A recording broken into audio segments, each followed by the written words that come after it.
All right, today we are uncorking a story that goes way, way back. Back to the very dawn of winemaking. We're going to take a journey to Armenia, a land of ancient mountains, volcanic soils, and a love affair with the grape that is, get this, 6,000 years old. So let me just ask you a question right off the bat. When you think about the origins of wine, like the oldest, most foundational place for it, where does your mind go? I bet you're thinking France, right? With all its famous chateaus and iconic regions. Well, nope. We have to go back much, much further than that. Okay, what about Italy then? Home of ancient Roman traditions, incredible diversity. Nope, not there either. We're still not even close. The real cradle of winemaking. It was actually found in a cave, tucked away in the mountains of the Caucasus. And this is where our story really begins, over 6 millennia ago. So, our story doesn't start in some dusty old history book. It starts with a huge archaeological discovery that totally rewrote the timeline of wine as we know it.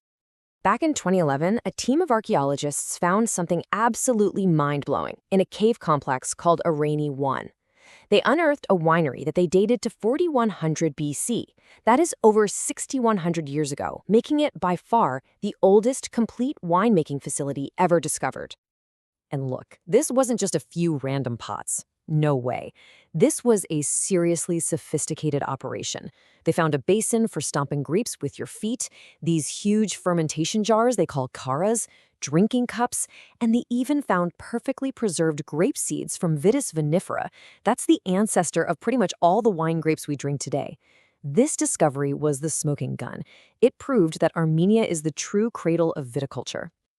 Now what's so cool is that this hard science connects beautifully with a legend that is just central to Armenian identity. You've probably heard the story. The Bible tells us that after the Great Flood, Noah's Ark landed on the mountains of Ararat. And what was the very first thing Noah did when he got off the boat? He planted a vineyard. For Armenians, this isn't just a nice story.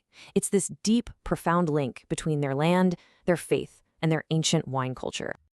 You see, you really can't separate this ancient history from the land itself. To get what Armenian wine is all about, you have to understand its dramatic, and I mean dramatic, and totally unique terroir. Before we go any further, let's just quickly nail down that word, terroir. It's a French term, yeah, but it perfectly captures what we're talking about. It's not just the soil, it's the sun, the altitude, the wind, the climate. It's everything that gives a wine its unique sense of place. You could call it its somewhereness. And Armenia's terroir is just incredible. These are some of the highest vineyards in the world, so they get this intense sunlight all day long. But then at night, the temperature just plummets. And that huge swing, it's called the diurnal shift, is a grape's best friend. It lets them get super ripe and develop all these amazing flavors in the heat.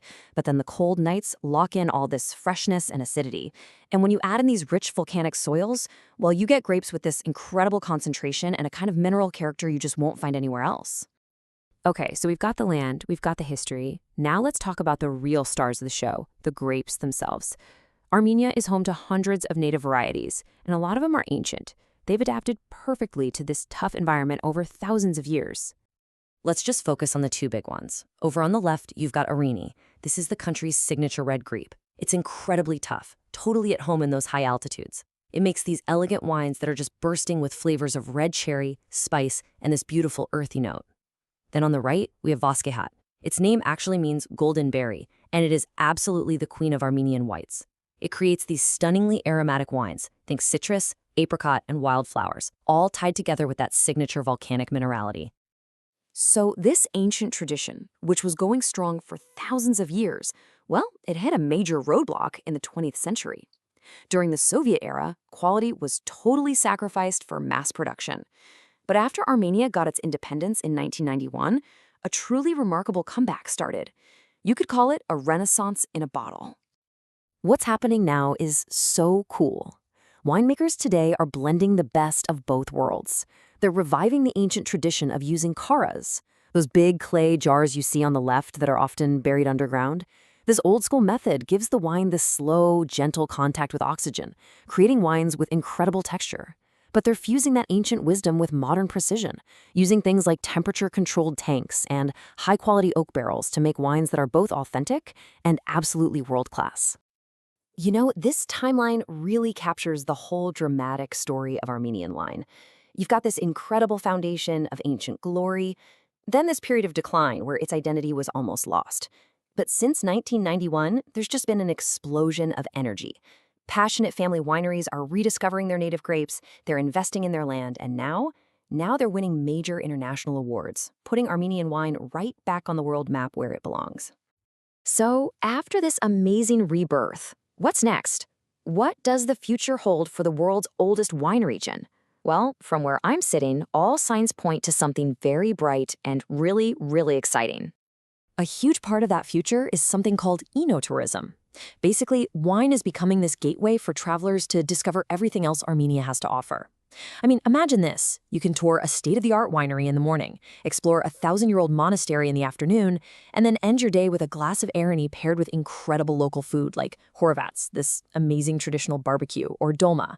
It's an experience that just weaves together history, culture, food, and these stunning landscapes all into one unforgettable trip. So let's end with this thought. With its unique grapes, its dramatic terroir, and a story that stretches all the way back 6,000 years, Armenia is at this fascinating crossroads. It really begs the question, is the world's oldest wine region also its next great one? Honestly, the only way to find out is to go find a bottle and try it for yourself. Thanks for joining me.